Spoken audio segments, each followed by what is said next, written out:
Abayizi b'amasomero agawerera ddala ana okuva mu bitundu by'eggwanga eby'enjawulo abamaze ebbanga lya wiiki nnamba nga babangulwa mu by'obulimi, obulunzi n'okwongera omutindo ku bintu eby'enjawulo leero boolesezza ebyo bye babadde bayiga ku mukolo ogwetabiddwako ssentebe wa disitulikiti ya Wakiso Dr. Matia Lwanga Bwanika, omukungu okuva ku embasi y'Ebitattanye kuno nga ye Kiki Moses n'abalala.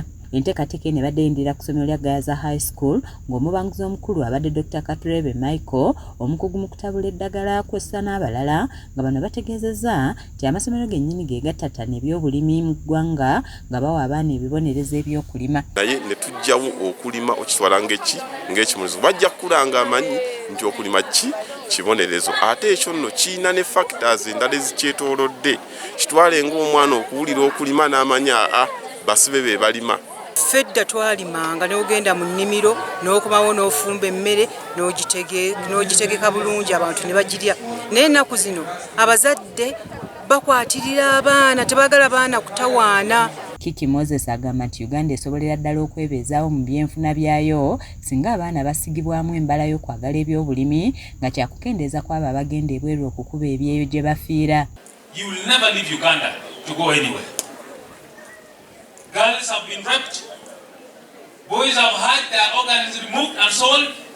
Abayizi ab'enjawulo boolesezza bye bakuguseemu omuli okulimira awafunda, okulunda envunyu eziriibwa ebyennyanja n'enkoko nga bategeezezza nti bwe badde waka bye batandikirako. This greenhouse protects our vegetables from harsh weather conditions.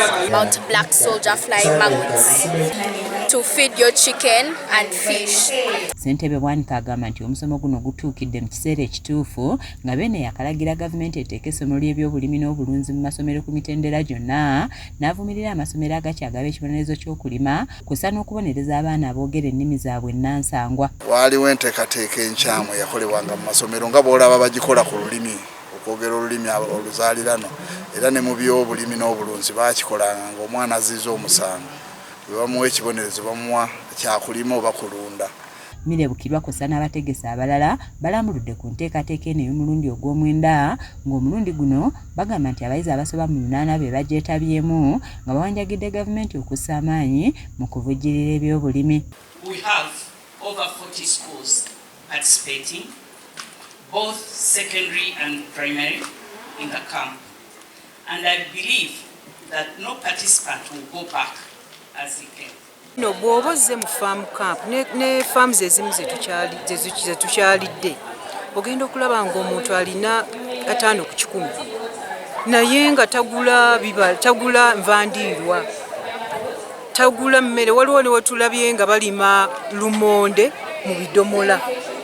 So ne bw'oba olina akantu kati mufo ky'okusimba ebimuli, simba enva endiirwa. Lot of innovation, but they need to be improved and they need to be supported. So I would urge the government and other people to come up and support these young people to be of value and to add value in the agriculture. Abayizi abasinze bayiganga high school nga bano baweereddwa ente ennusu bulaaya nga ba kampani ya Nubrook beeyamye okugenda mu maaso n'okuwagira enteekateeka eno. There are so many innovations that are going on. You could see kids coming up with engineering solutions. Some are coming up with solutions that are so common but very unique. All they need is to be supported and be funded in a different way. We've borrowed some ideas, but again they need to be supported more. Kiza Peter yakusakidde eggulire lino ku lwa KSTV agaleero.